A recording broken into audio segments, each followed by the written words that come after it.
नमस्कार दोस्तों, स्वागत है आपका स्लीपी क्लासेस में। मेरा नाम है आयुष रैना। आपने बहुत सारे टॉपर्स को ये कहते हुए सुना होगा कि किस तरीके से यूपीएससी मेंस की तैयारी में प्रीवियस ईयर क्वेश्चंस इंपॉर्टेंट होते हैं। लेकिन आज जो मैं आपसे डिस्कस करना चाहता हूं वो थोड़ा सा इस डिबेट को या इस डिस्कशन को आगे ले जाएगा और हम उसमें से 3 चीज़ें सीखने की कोशिश करेंगे, which at the end of the video I will highlight and I will point out. और वो लर्निंग्स मेरे खुद के एक्सपीरियंसेस से और टॉपर्स के एक्सपीरियंसेस से मैं आपको देने वाला हूं। Now first of all we'll try to look at questions from 2025। 2025 में मेंस हुआ अगस्त के एंड में, तो बहुत रीसेंट है। रीसेंट होने की वजह से उससे आपको और ज़्यादा चीज़ें सीखने को मिल सकती हैं। So let us try to find out significance and today we will focus on paper 1 and 2। If you want that I should focus on GS paper 3 and GS paper 4, please comment section में GS 3 and 4 लिख दो एक बार। I should also be aware कि आप लोग चाहते हो इस तरह प्रकार की वीडियो देखना, प्लीज आई रिक्वेस्ट लिखते हैं तो नेक्स्ट टाइम एक और वीडियो लेकर आऊँगा। लेकिन आज मैं GS 1 और 2 के एनालिसिस से ही आपको समझाऊंगा कि प्रीवियस ईयर क्वेश्चंस कैसे हेल्प करते हैं।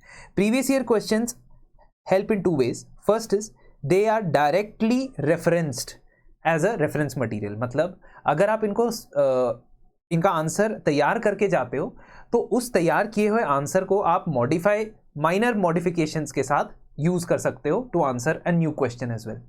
अब इसकी एग्जांपल देखते हैं GS पेपर 1 से और GS पेपर 2 से, जहां PYQ डायरेक्टली आपको हेल्प करता है। Second set of example also I will give, जहां इनडायरेक्ट हेल्प मिलती है। देखो 2025 में पूछा गया discuss the salient features of Harappan architecture. ठीक है। 2015 में पूछा गया ancient civilisation in the Indian subcontinent differed from those of Egypt, Mesopotamia, Greece and culture and traditions have been preserved without a breakdown to the present day comment. जिसमें काफी हद तक आप वैदिक के साथ साथ अपार्ट फ्रॉम वैदिक आप हड़प्पन कल्चर की भी बात करोगे। ठीक है। Then from 2014 you have a question जो पूछता है to what extent has the urban planning and culture of IVC provided inputs to present day urbanization discuss।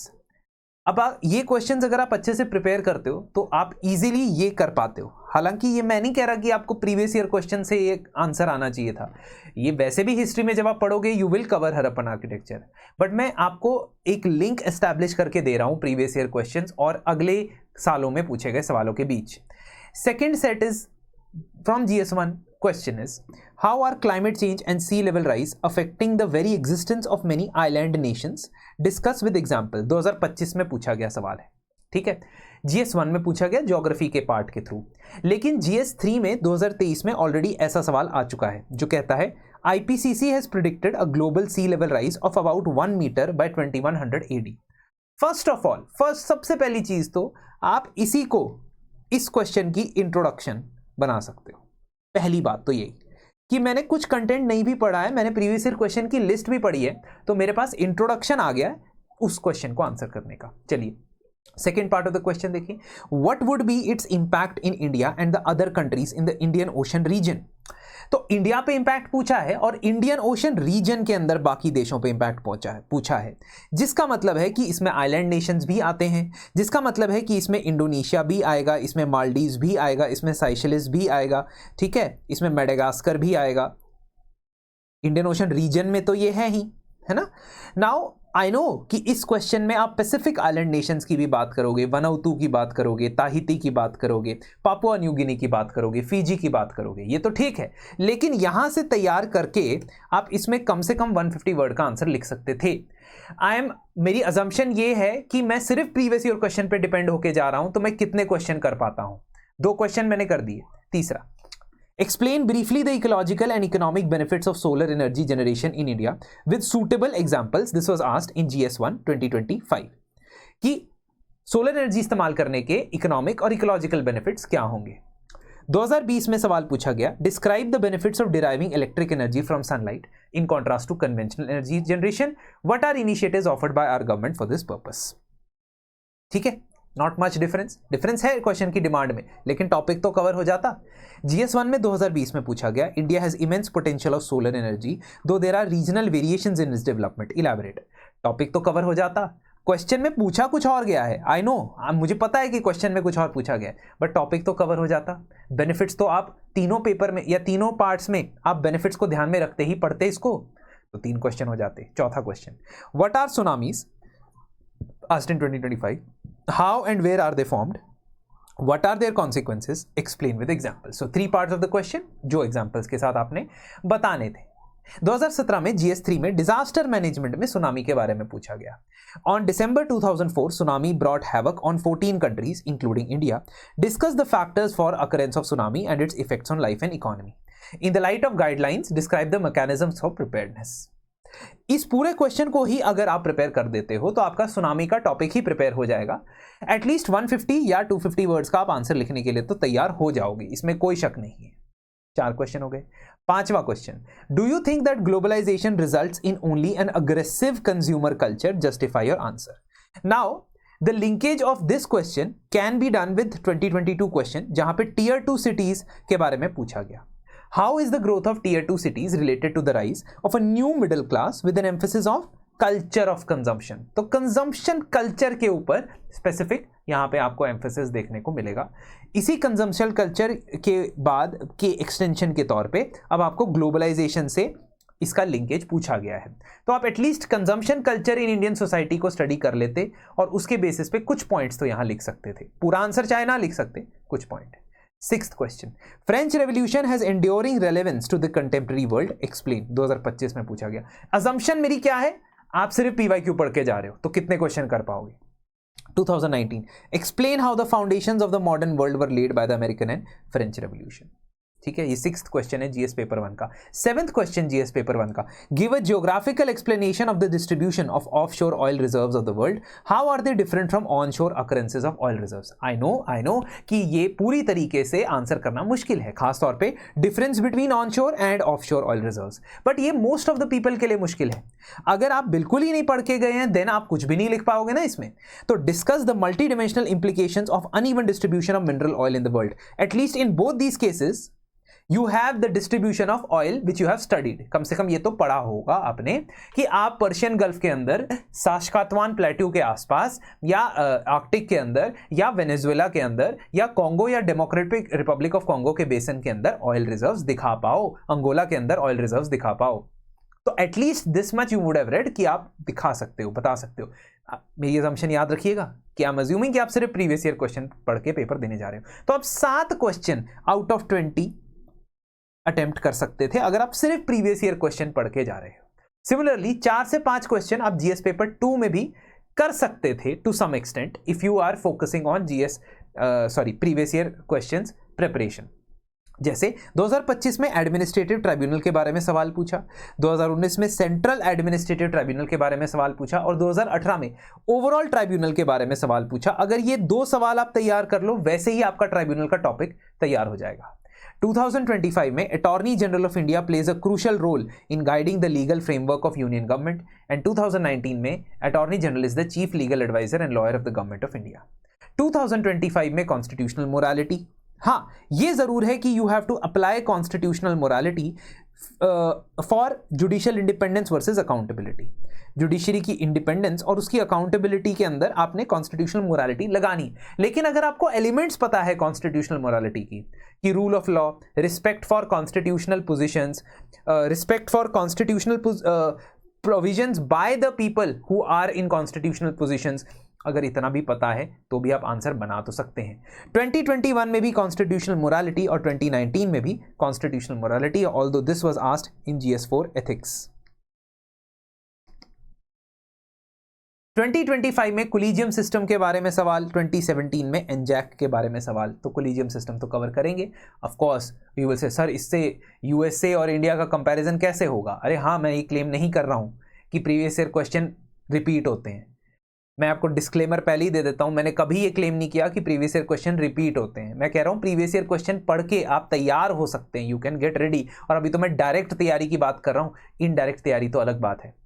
2025 में GS2 में पूछा, what are environmental pressure groups, discuss their role in raising awareness, influencing policy and advocating for environment protection in India.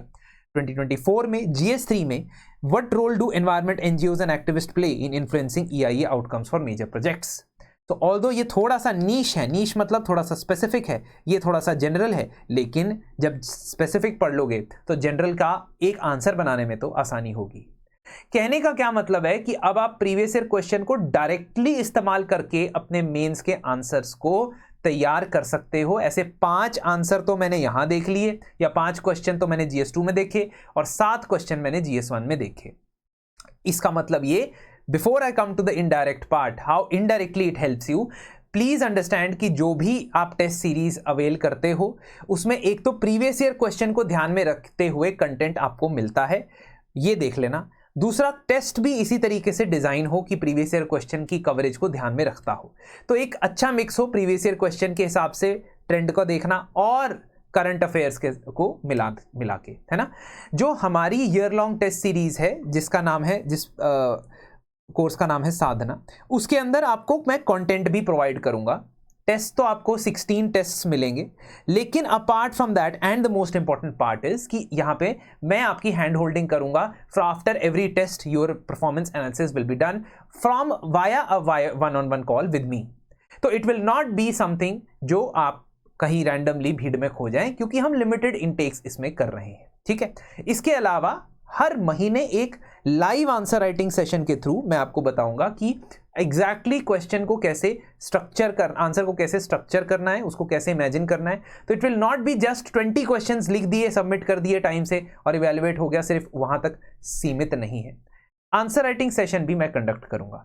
इसके अलावा अगर आप daily single answer practice करना चाहते हैं on 100 questions which are based on previous year question as well as current affair, दोनों को ध्यान में रखते हुए, तो आप हमारे डेली आंसर राइटिंग प्रोग्राम में भी एनरोल कर सकते हैं, जिसका लास्ट बैच स्टार्ट हो रहा है। चलिए, अब प्रीवियस ईयर क्वेश्चन को थीमैटिक गाइड की तरह कैसे लेना है। पहले तो था कि डायरेक्ट आप उससे क्वेश्चन किसी ना किसी तरीके से जोड़ सकते। थीमैटिक गाइड मींस कि एक थीम है जो बार बार रिपीट हो रही है। यह भी मैं 2025 से ही आपको प्रूव करूंगा। 2025 में ट्राइबल डेवलपमेंट के ऊपर सवाल पूछा गया, that does tribal development in India centre around 2 axis, displacement and और rehabilitation, give your opinion. You can say this is part of Indian society and social issues. 2022 में ट्राइबल कम्युनिटीज के ऊपर एक डिटेल्ड सवाल पूछा गया, जिसमें पूछा गया कि why should tribals be considered as a single identity, ऐसा क्या है उनको, उनके अंदर कैरेक्टरिस्टिक जिससे वो एक सिंगल कैटेगरी के अंदर इंक्लूड होने चाहिए। 2021 में ट्राइबल नॉलेज सिस्टम के बारे में पूछा गया। 2017 में भारत में ट्राइबल्स के लिए क्या इनिशिएटिव्स लिए गए ये पूछा गया, और 2016 में ये पूछा गया कि भारत के संविधान में ट्राइबल्स के लिए क्या प्रोविजंस हैं। मैं आपको ये बता रहा हूं कि अगर आप ये 4 क्वेश्चन कर लोगे तो आधे से ज्यादा कंटेंट तो वहीं से कंप्लीट हो जाएगा। सेम वे सेंटर और स्टेट के बीच में फाइनेंशियल रिलेशंस एक रिकरिंग थीम है, एक रिपीटेड थीम है, और इसी के ऊपर आधारित 2025 का ये सवाल था, जहां पे सेंटर स्टेट फाइनेंशियल रिलेशंस के इवॉल्विंग पैटर्न के बारे में आपसे पूछा गया था। Same way similar questions you can find in the year 2024, 2023 and 2017। Policy making के ऊपर भी एक सवाल पूछा गया है, जिसके अंदर आप ये देख सकते हैं कि साल 2025, 2022 और 2019, in all these 3 years you can see that a question was asked related to policy making and the tone of the question is very similar। अभी 25 में पूछा गया कि कंटेम्पररी मॉडल्स ऑफ डेवलपमेंट में जो डिसीजन मेकिंग होती है या प्रॉब्लम सॉल्विंग होती है, that is not located near the source. That means grass root level से आप फीडबैक नहीं लेते हो या ग्रास रूट लेवल को इन्वॉल्व नहीं करते हो। सेम टोन में क्वेश्चन 2022 में पूछा गया, जहां dependence on donor agencies reduces the importance of community participation was asked. 2019 में फिर से इसी तरीके का सवाल पूछा गया कि हमारे जो मल्टी लेवल प्लानिंग है ना, डेवलपमेंट प्लानिंग के अंदर मल्टी लेवल प्लानिंग है, वो कॉस्ट इफेक्टिव बनाने की कोशिश करती है और इंप्लीमेंटेशन को बेहतर बनाने की कोशिश करती है, जिसमें मल्टी लेवल प्लानिंग में आप लोकल गवर्नमेंट के डेवलपमेंट प्लान्स को मेंशन करते हो। मतलब the tone of the question is very similar, although requirements may be different, but policy making के ऊपर सवाल है। सेम वे 2025 में चाइल्ड राइट्स के ऊपर जो सवाल पूछा गया, 2016 में नेशनल चाइल्ड पॉलिसी को आपको एग्जामिन करने के लिए दिया गया, और ये तो मैंने सिर्फ 2025 का एनालिसिस किया है। मैंने आपको 2025 के 40 में से कम नहीं तो 15 क्वेश्चन आपको बता दिए हैं, 12 से 15 फ्रॉम आउट ऑफ 40, जो प्रीवियस ईयर क्वेश्चंस की तैयारी से अच्छे से अटेम्प्ट किए जा सकते थे. This is a big number. And now coming to the outcomes. First outcome is PYQs are important. Second outcome is only PYQs are not important because only PYQs are not repeating.